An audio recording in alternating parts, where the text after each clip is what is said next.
So I took this job. I was like, I reckon I can do 3 or 4,000 words in an hour, right? And I think I'll be making probably a bit more than the $20 an hour, and it'll be fine. Yeah, no, Yeah. no, not at all. Welcome to the 91 Day Success Podcast. I'm your host, Jonathan Mast, and I am thrilled today to have with me Jack Austin, all the way from the other side of the world. I'm over in the United States in Alabama, and Jack's over in Vietnam. And we're going to talk today about Jack's journey to entrepreneurship through his agencies. We're, I think, probably talk a fair bit about some AI along the way. But Jack, thanks for joining us all the way from Vietnam. I'm so thrilled to have you with us today. Tell us a little bit about yourself, and if you would give the audience the 30-second elevator pitch on who's Jack and tell us a bit about your businesses.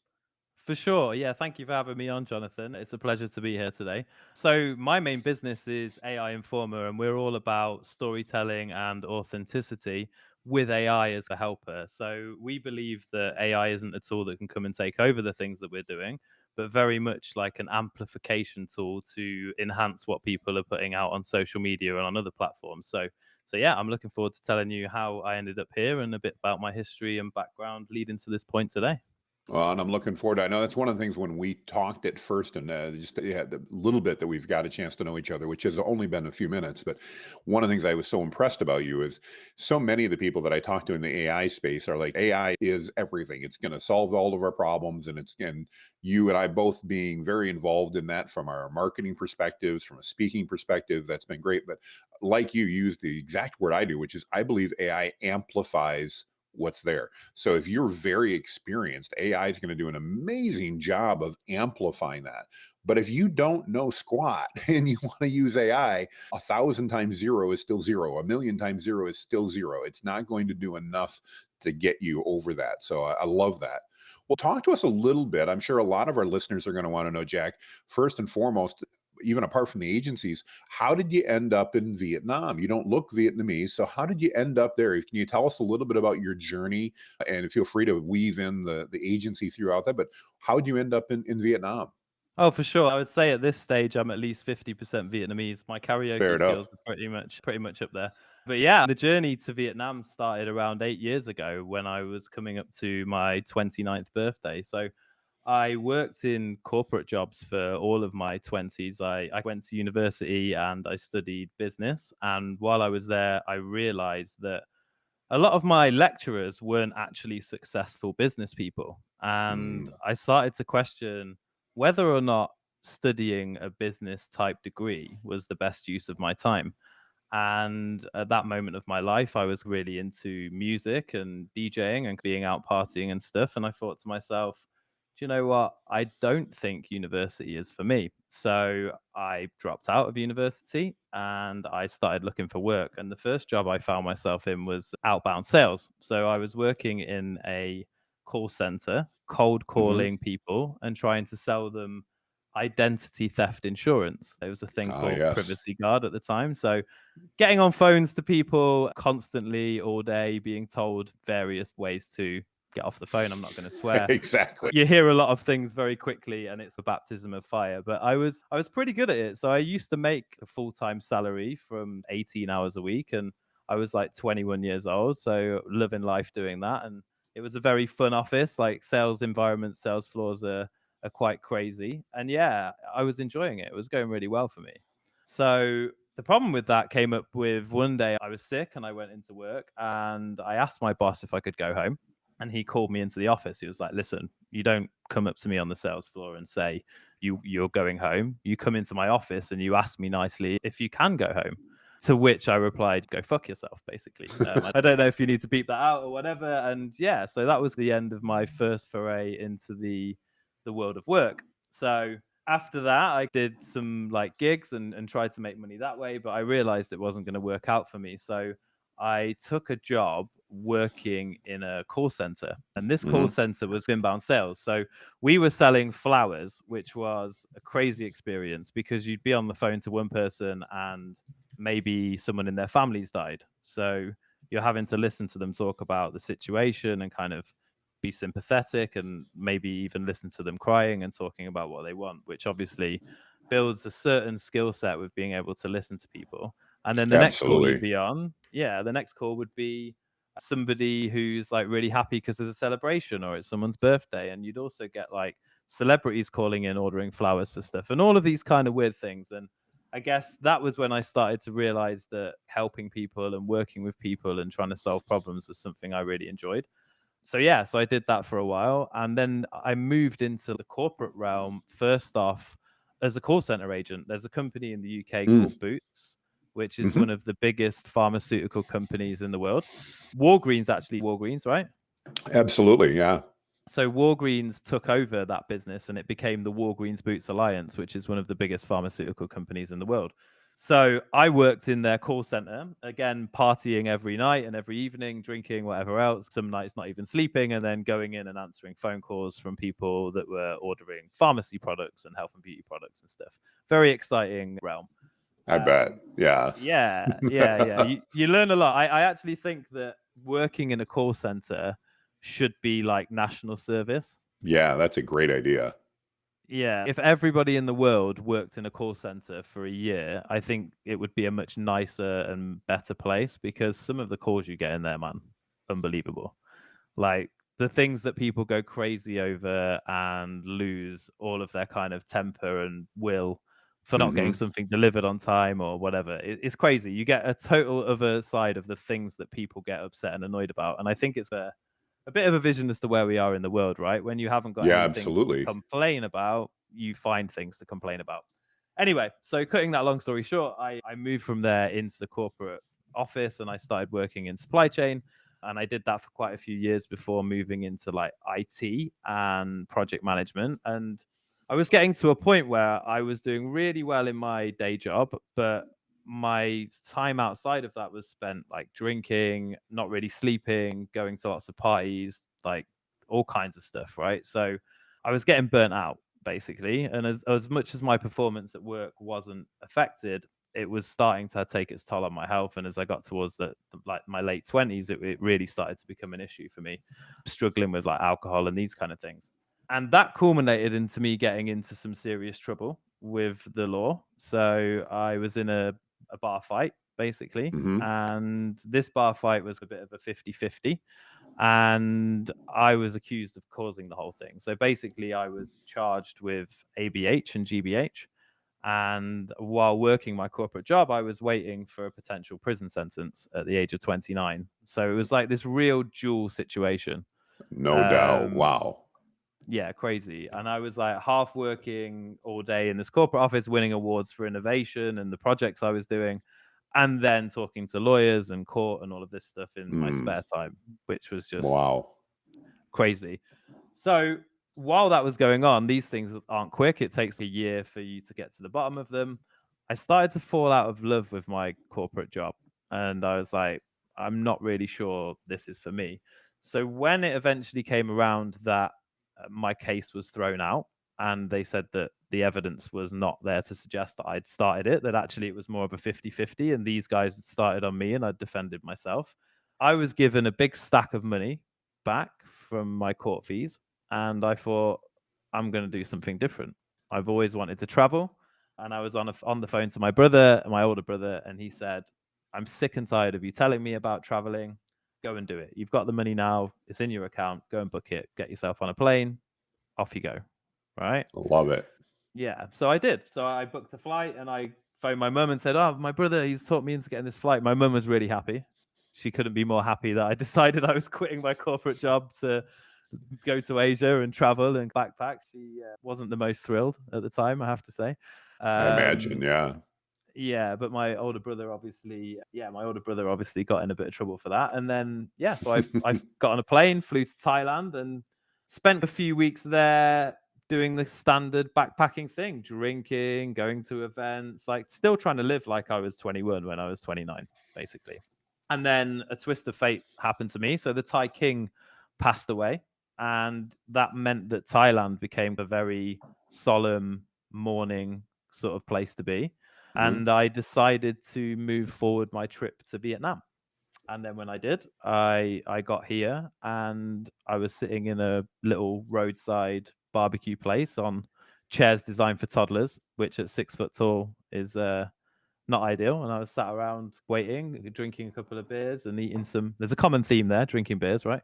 I Um, hear that theme. Yeah, absolutely. yeah, beer is throughout this story and up until 30. Actually, I don't drink now, but yeah. So I looked to my left, and there was a very beautiful woman had walked in, and she was sat with one of her friends eating like barbecue food, and I struck up a conversation. And 6 weeks after that, I was living with this woman, and she's now my wife today, basically. So that was the beginning of my journey into Vietnam. Oh, I love it. Great story along the way. And it sounds so many of us, you've had some ups and downs along the way. That's great. I appreciate it. Your discussion reminds me of a quote that I love from, I don't know, it's attributed to monks from many years ago, but that is beer is bread. And, Right. it just reminds me of that. So great story. I love that along the way. Once you did that, talk to me. Obviously, you're now traveling and out of corporate America. What caused you to get into marketing? I know that you started a content agency, if I believe. Can you tell us a little bit about that Yeah. transition? Yeah, for sure. So when I first settled here in Vietnam, I needed work, and my wife fell pregnant after about 6 months of me being here. And I had no job and no way of earning money. So I was burning through my savings. And I actually started out as a teacher. I became an Okay. English teacher because that's basically what most people do if they're not qualified to do anything else in Fair enough. so yeah, so I went to an interview where they said I needed a degree, which I obviously didn't have, as I told you earlier. And I Yeah. got taught a lesson and I thought, what's going to happen here? And the next day I was in a classroom with 40, 15-year olds in front of me, writing my name is Mr. Austin in chalk on the board and thinking like, what the hell do we do now? Right. So yeah, so I became a teacher and I was doing that for a couple of years, but it wasn't like the most sustainable thing. Obviously, I was working illegally. I was basically doing something that I shouldn't have been doing because I wasn't qualified, so I had no work permit. I thought this is not going to sustain when I'm 50 or beyond, right? This is fine now at 30, but at 40 and at 50 and at 60, do I want to be running around on a motorbike earning $25 an hour teaching illegal lessons in this country? Is this really Mhm. what I envisioned for myself, being as I was doing quite well in a corporate job before? So took a job writing content for $8 a thousand words. I was writing blog content for $8 a thousand words. And at the time, I thought, how long can it take to write 1,000 words? I bet I can do. I bet I I'm can do doing that. 3,000. Yeah, Go I'm on. doing that math in my head. I'm going, I'm not sure that's very good pay.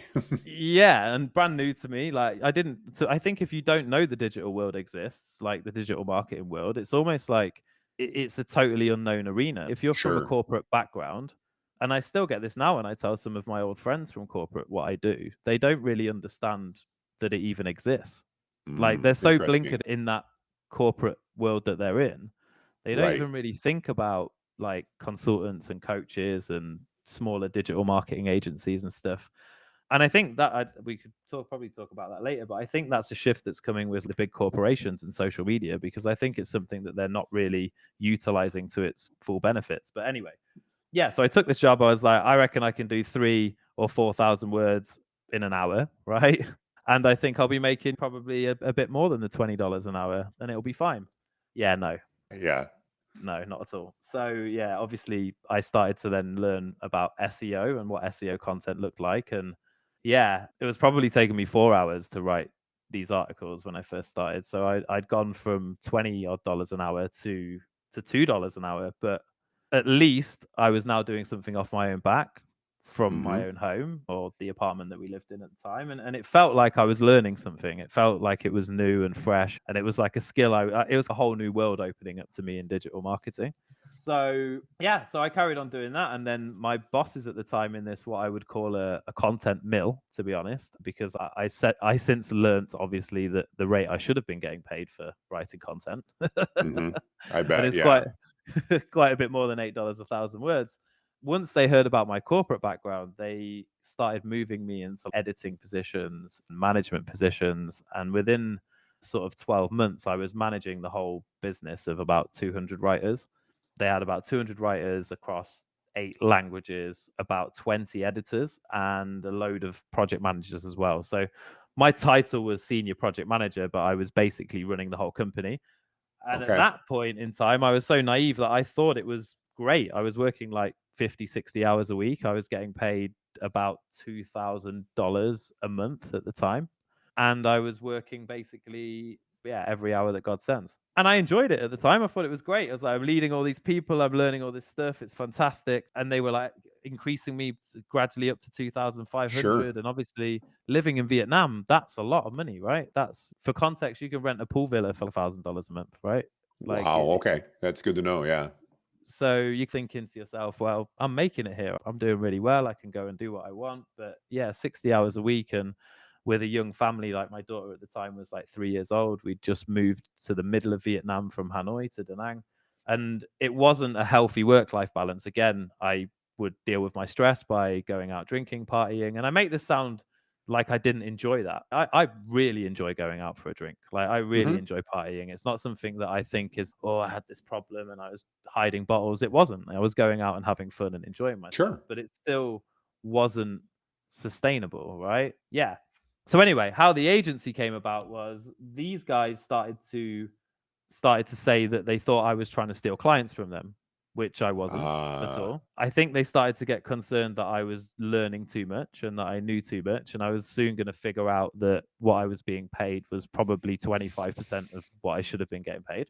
And one Valentine's Day, they just fired all of us. Well, they didn't even tell us that they would fire us. They cut us off all the systems. So I went to log in and I couldn't log in. And then I went to message them and I was blocked. And oh my wife no. was working with them as well, and she'd also been blocked. And then two of my close friends that worked there that I'd got friendly with had also been blocked. So we were like, what is going on here? Wow. Yeah. And it was just crazy because I would have thought that if you were suspicious of that with someone in your staff, you would have a conversation with them about it, right? Sure. Absolutely. And try and understand. So anyway, the next day I got a legal letter from them saying that I'd been breaking all of these rules and stuff, which was spurious. It was just some letter they'd written to try and fear me into things. And by a weird twist of fate, 2 weeks later than that, I was on a phone call for a job as an SEO manager with an American-based cannabis seed company. They were happy to offer me the job because I'd learned a lot about SEO at this time, but they wanted me to move to Barcelona in Spain, which with my wife being obviously Vietnamese, and I think by that time there'd been Brexit, so Britain wasn't part of the EU anymore. So it would have been like a lot of drama, and I didn't really want to leave Vietnam. So I need the money. I've got not a lot left because of what I was earning. What do I do?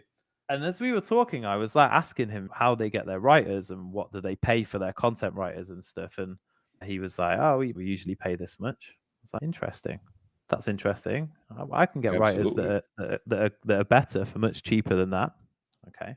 And anyway, by the end of this hour, we thrashed out a proposal for me to take on 100,000 words a month of his content at a price which meant I could give people $30 a thousand words, which was a reasonable rate for the level of writers that they were. So Hmm. I went back to my old company and I took all of the writers that were worth taking and I moved them into my new agency. I love it. I love it. That's awesome. That's awesome. What a great story along the way to carry you through that and just see how events happened along the way to get you into that.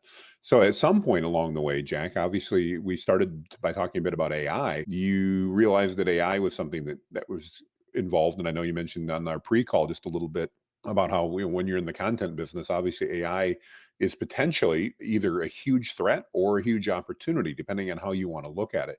Talk to us a little bit about that and what did AI do to change your business? Yeah, so obviously when ChatGPT came out 14 or 15 months ago now, I saw it and I thought, shit, this is going to have a massive impact on a team of 40 people that I had at the Hmm. time.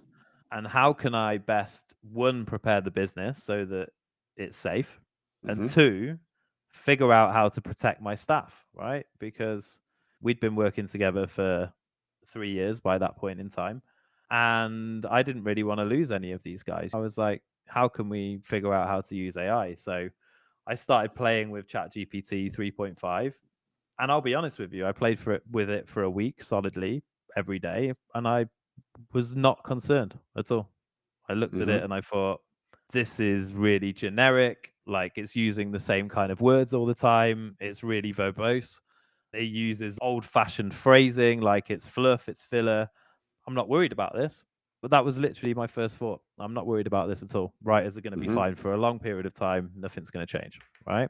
But part of me was like, I'm still going to play with this. I'm going to carry on playing with AI and seeing what I think. And then I started to get some success with it by feeding frameworks that I had, like existing SEO templates and frameworks, and also by prompting it in a more deep way. So, Hmm. starting to be really specific about what I wanted it to do for me, providing it with examples as well of what I wanted, and also giving it like copywriting frameworks and styles and all of these kind of things, asking it to follow Hemingway's rules, for example, right? Hmm. And when I started doing that, I was like, oh, wow, this is awesome.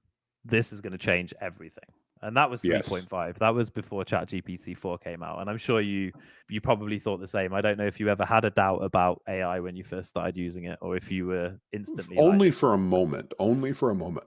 right, here we go. So I was like, I guess there was probably a little bit of that when you know something's coming and it's going to be cataclysmic for the business that you've built. There's a little bit of, what's the word, where you're putting your head in the sand a little bit and you're like, A bit of, yeah, absolutely, yes.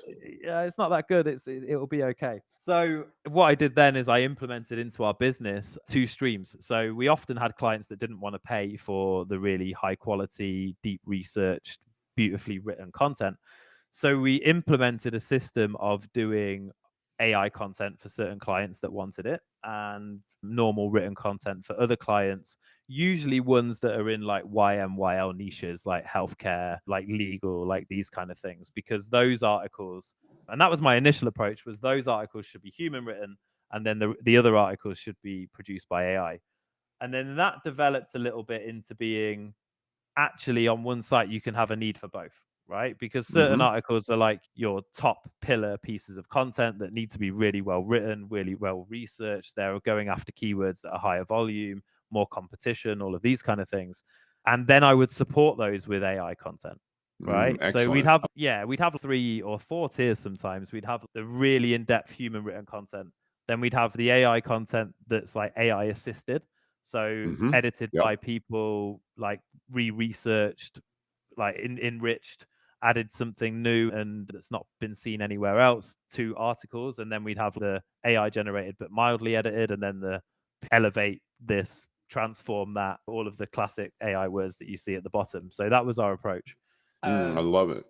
yeah, and that was working really well as well. But the industry of content last year got very strange in terms of blog content, because people were saying, "Oh, I'm just going to use AI," and they were going to DIY it, and other people were saying, "Oh, I'm just going to wait and see what happens." And even though we had all of this and it was keeping us busy, we were having to start losing writers because we just didn't Mm, have the volume of work that we had previously. We were getting a lot more AI work, but a lot less content marketing work in general. sure. So I had to start letting people go, which was, yeah, not the best feeling. But I then realized I'd learned so much about AI and that I probably knew prompting and relying on data sets and how to, with AI, it's never exactly perfect unless you know how to push it into the right directions. You have to shove it along here or there. Like, you can't just give someone like this is exactly what you do and then you do it. They need to learn how to deal with AI and how to talk to it, right? And I realized that I had value in that. So that was when I decided to launch AI Informer as a second Hmm. agency. And the focus of AI Informer is to teach people how to use AI effectively as a supporting tool. So not as a, it does everything for you and you don't need to put any input into it. It's a, how can you build a brand and a personal brand that's authentic with the help of AI, so that you don't need a team of 5, 6 people doing all of these extra things that you need doing in your I business. love that. I love that. Talk to me a little bit about AI Informer then. And I know that's one of your things that came out of that. Talk, how did you get there? And tell me a little bit what you do, because I think that's more than just content, if I understand. Is that correct? Yeah, that's right. Yeah, so we've got a few arms to what we do. Our core offer is consulting with businesses on their brand. So like their personal brand. And this is, I say businesses, it's funny because we made a joke about that before the call, but specifically coaches, consultants, and Yep. solopreneur digital marketing agencies. So we help these guys with sounding authentic with the content that they produce. and content being social media, being real scripts, being all of these kind of emails and all of those things that in the day to day make up a business in the digital world. And our mission is to help them be savvy with all the AI tools that are out there. So our main offer is consultancy and bringing people up to speed with AI. Excellent. Excellent. I love that.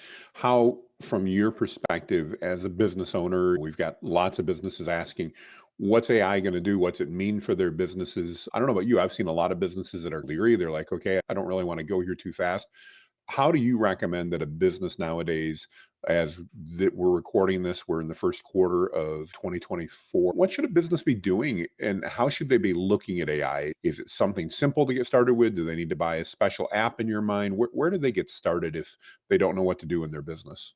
Really, yeah. So it's really simple. It's more simple than anyone can ever imagine to get started and to start playing with AI. And for me, it falls into one of the main three generative models, right? Hmm. So start playing with Claude, start playing with ChatGPT, and start playing with Gemini, and treat these things like you would an assistant in your business. Start to ask questions, start to use it to plan out the way that you're going to do things. Like if you're stuck with an idea that requires thought and frameworks, ask AI about it. Go in and ask it a question and start to feel comfortable with using those interfaces would be the very first step that I would tell people to look out for. Mhm. Secondary to that would be to look around at a lot of the free resources that there are that people such as yourself and myself and many of the other guys that we know and in kind of the Facebook and LinkedIn worlds are sharing, and Mhm. test some of those prompts for your use cases for your business, because all of us need our like brand story, all of us need our content and our social media posts, all of us need these things in our businesses like mission and values and all of these kind of things. And AI is brilliant at helping us brainstorm these ideas, and I think that's the easiest and quickest way to start seeing what AI can do and the ideas that it can generate for you. So that would be my encouragement, is take advantage of the free resources that you see out there first and foremost, because there are a lot of people selling really good courses and really good consultancy sessions. But until Mhm. you get a peek behind the curtain of what it can do yourself, I Yes. think I think then the answers will become clear to you, right? I guess my warning to people would be to not just run headlong into AI and use it for absolutely everything straight away.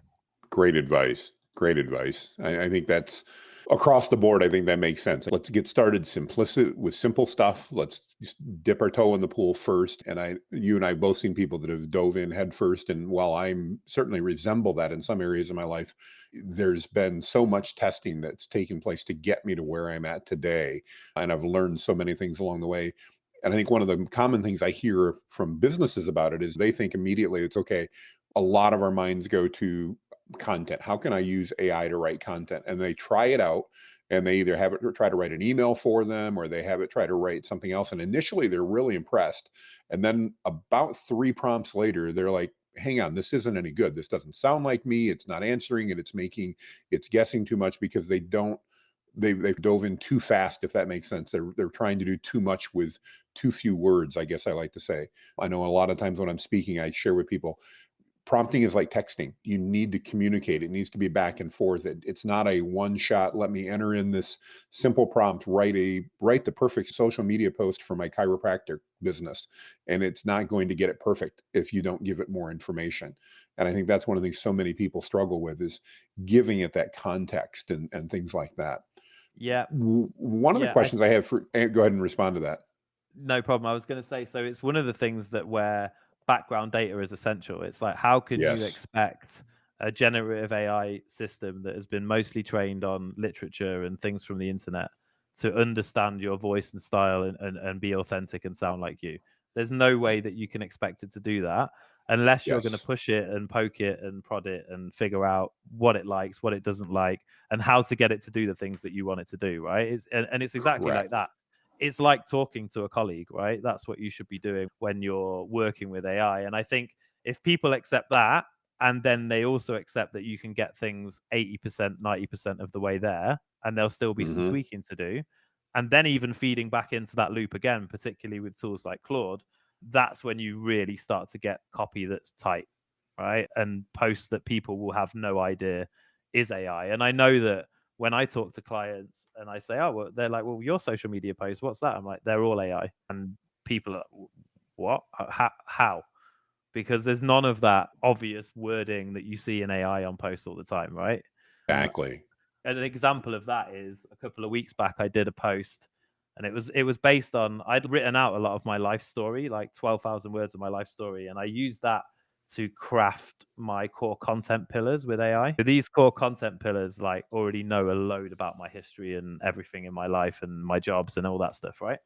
And then with these core content pillars, I asked it to come up with 10 topics for each content pillar. And then I chose one of those topics and I drilled that down to create this story that was really authentic, true, absolutely 100% true, written in my voice. And it was actually about my story moving to Vietnam and meeting my wife and all of that. And I posted it on Facebook and it basically it went viral. It ended up getting 1,550 likes. It had 100 comments, 22 shares. And people were like, oh, your life story is so nice. The way you write is so visual. Like it's really bringing it to life. Have you written a book? If you've written a book, please send it to me. I'd love to buy it. And that's AI generated content. So when people say to me, Yes. oh, AI doesn't sound like it's nonsense, it's because you don't know how to use it properly, basically. Exactly. No, I find the exact same thing as we use it. It's you don't know what you're doing in order to make that because AI content, I think probably the biggest tweak, like you said, that most people do, they don't spend enough time to customize that content. And they also rely on copy and paste. I'm a big believer. I use the term AI assisted content. I think that when we rely on copy and paste, we're going to be embarrassed sooner rather than later if we're using AI content because not that AI is the problem, we actually are the problem. And as we've been talking, we're not giving it enough information. And as a result of that, I think so many people don't understand AI has been programmed to make assumptions, to fill in the blanks if it doesn't have enough information. And just there's the old phrase that what happens when you assume, you make an ass out of you and me. That same thing applies to AI in that you're going down a road and the difference is it's just going out of expediency, it's going to make those assumptions and move forward. And if you don't proof it, you're never going to find out that happened. Or if you don't take enough time to ask it good questions or to give it permission to ask you clarifying questions, it's not going to create good content. So, Right. I feel like we live in a world now where people believe that there's such a thing as instant success and everyone is very much in this world of instant gratification.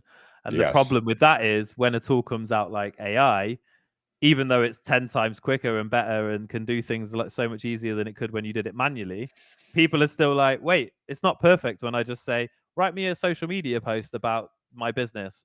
And then it's rubbish. And they're like, it's rubbish. I'm not interested in using it because it's not perfect.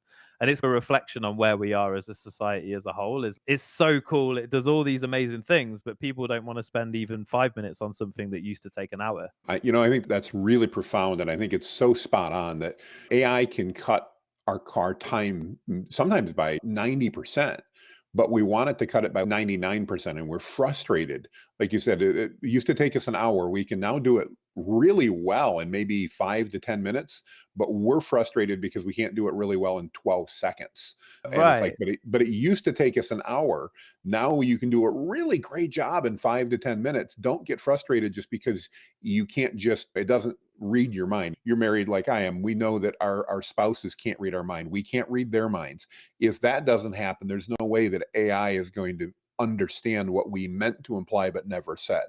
Right, So and that no. we're in such an instant dopamine world that like that's become even Mm. more of a problem as time's gone on, right? And now it's like you said, 12 seconds that you start to think, well, this isn't fast enough. How can I possibly implement this into my business that it takes 12 seconds? It should be 6 seconds. And it's the same with I remember I had to have a word with myself when I was first using Midjourney because I was making these really cool images and I was like, these are awesome. I can use these on my blogs, on my site. Like I don't have to pay for a specific artwork anymore. I can overlay things with Canva. This is amazing. And then after a week or so, I was like, it takes so long typing in this prompt and waiting for Midjourney to produce me 4 perfect images that I then get to select. There's got to be a way to do this faster. And honestly, I had to think to myself, what's wrong with you? Chill out. The True. dopamine. Yeah, no, it's so true. I think that's going to be our takeaway from this, the intro to this one. That's so true. We initially think it's amazing, and then a week later, we're wondering why it takes so long. Because, yeah, I put a prompt in Midjourney, and I had to wait all of 12 seconds for it to give me some images, and I just think that's unreasonable. When in the old days, we couldn't have even created some of these images, or we would have spent hours in stock photo libraries trying to find that perfect image to go with our blog post that took us 2 hours to write. Now we can write the blog post in 15 to 20 minutes and do it well. And we can get the image in another five, and we complain because it takes too long. Yeah. Yeah. So Yeah, true. absolutely. Yeah. And I think that's, again, it's just a reflection on so many things that come around. I even saw, and the name slips my mind, so we might have to put a link or somewhere later if people want things faster. But I saw there was a new generative AI that does the same thing as ChatGPT and as Gemini, but it gives you the output in like less than a second.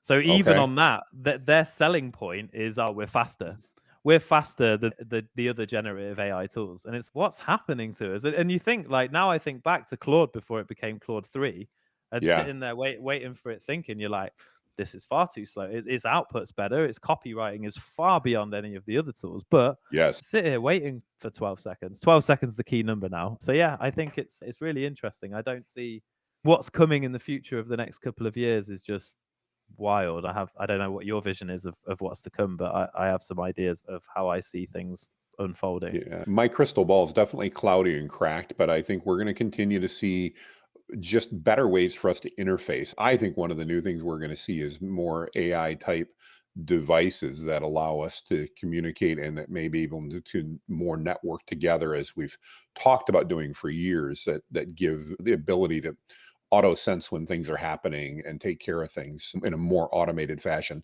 I think that's, from my perspective, that's going to be one of the big changes, is an easier way to automate some of these repetitive tasks so that we're not having to do that. Because I think that's, we just talked, that's getting frustrating to people because they have to spend time doing something that they used to spend a lot of time doing. Now they're spending a little time, but it's still frustrating.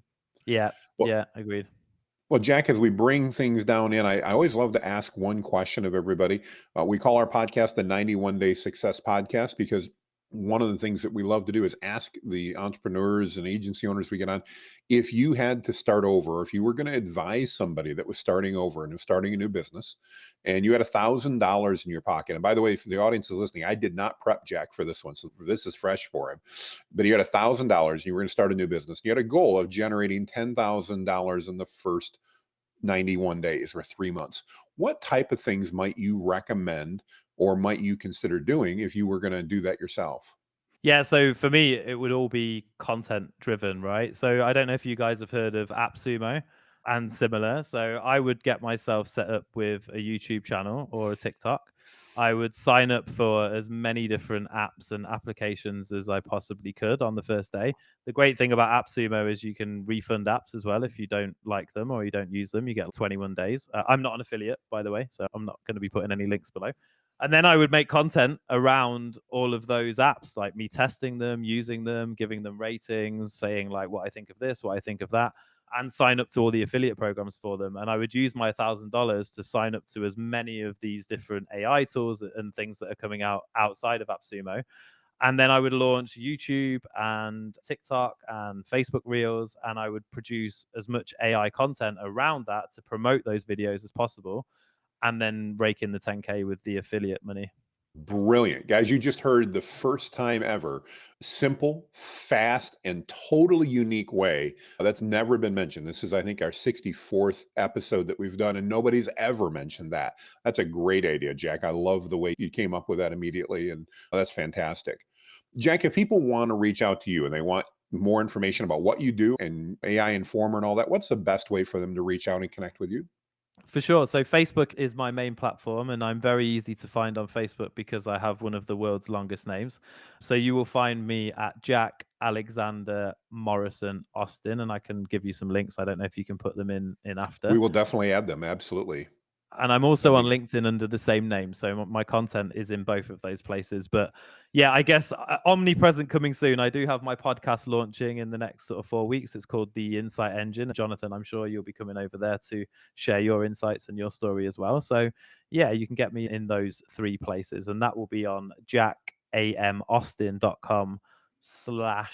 Awesome. Well, we look forward to that. And I'd love to be on the podcast and reverse seats, so to speak, and chat about what we do. That would be great. Well, Jack, I want to Awesome. thank you for your time on the show today. I know it's late in the evening over in Vietnam. Thank you so much for joining us, for sharing your insights. And I really look forward to continuing to stay in touch. It's nice to meet somebody that's got similar perspectives on AI and on how it provides so many opportunities, but also requires us to continue to be involved in it. So I'm thrilled with that. I want to thank everybody for joining us on the podcast today. We certainly appreciate your feedback, your likes, your mentions, and we'd love a 5-star rating. That always helps us out too. So thank you so much, everybody. We appreciate it, and we'll see you on the other side. Bye-bye, everyone.